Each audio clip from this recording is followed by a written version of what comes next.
So we're here with Justin Allgaier. You described it as bittersweet, leaving H. Scott, but then going to Junior Motorsports. Talk about the transition over the offseason. Well, I think anytime one relationship comes to an end, you always question what the future holds, and we have a great relationship with a lot of the guys that are still over there at H. Scott Motorsports. So it's always tough. But when I found out that the opportunity was available to come here to H. Scott Motorsports, or to Junior Motorsports, excuse me. I still really get along with those guys great over there, but I also too was looking forward to the future and looking forward to this opportunity. It's been great so far. I love getting to know these guys and being in the shop and obviously being here at the racetrack. So it's been a great relationship, and I can only imagine that as we get later into the season, it's going to keep getting better. What's it like to work with Dale Jr. so far? Oh, it's been great. I mean, Dale and Kelly and really everybody that's involved at Junior Motorsports, they've taken a family-run business and they've turned it into a giant race team, really. And their goals are to go out and win races and put the best product on the racetrack every week. And they give their employees and their teams the resources to go do that. And I think as a driver, that's awesome. But the other part of it is Dale races. He understands the on-track needs. Kelly is a great businesswoman. She understands the inner workings of the business side of it on the other side. So between the two of them, they really have a great handle on not only what it takes to build a great race team, but to get to victory lane. So you went from Xfinity to Cup and now back to Xfinity. How is your approach going to change to this year, knowing you have that Cup experience under your belt? I think the Cup experience definitely helps a lot. Having the chase format this year is obviously going to change the dynamics of the end of the year a lot.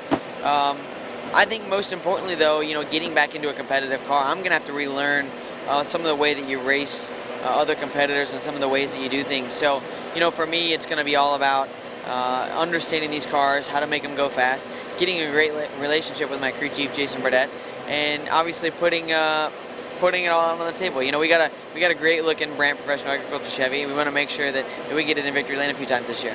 What are your thoughts on the new chase system this year for Xfinity? I'm excited. I mean, being a part of the Cup Series for the last few years, I've seen the stresses, I've seen the glory, I've seen all of the different things that go a part of being a part of the chase. But I think to have it here in the Xfinity Series is going to be a lot of fun, not only for the racers and the teams, but for the fans alike. And I'm hoping we're in it. That would be the most important part.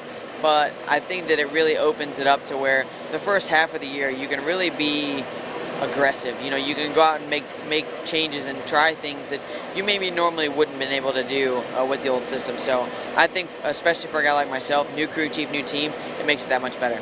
You said the chase system was going to be fun, and we already saw on Twitter you've had some fun with this new team. You did a handstand on the door of your car during a photo shoot. Where'd you learn how to do a handstand like that? I actually did it a couple of years ago, and it was a lot of fun. Everybody swears that it's photoshopped, but I actually have multiple angles of it to prove that it wasn't. Yes. It was kind of fun. I won't probably ever do it in public, just because if something were to happen and I were to fall off, at least I had people close on that if in case something went wrong, they could try and rush in and help me out. But yeah, who knows? It was just something that spur of the moment. So we see Carl Edwards do the backflip, Kyle Busch do the bow. Do you think the handstand could be a victory celebration for you?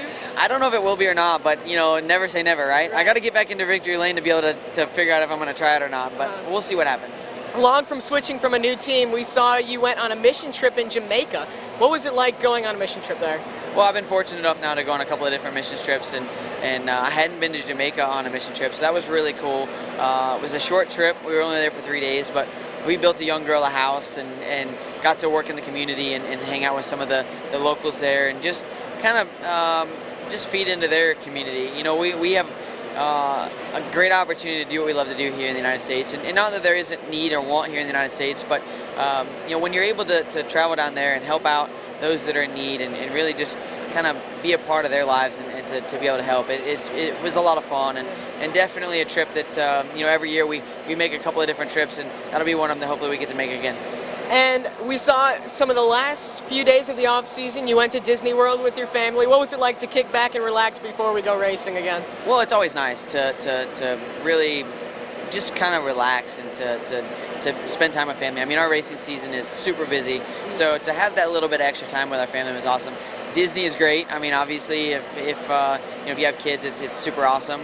I wasn't sure how my 2.5-year-old daughter would enjoy it, but we left at like 8 o'clock in the morning, and at midnight, 1 o'clock in the morning, she was still up going the next day. So it was worth it.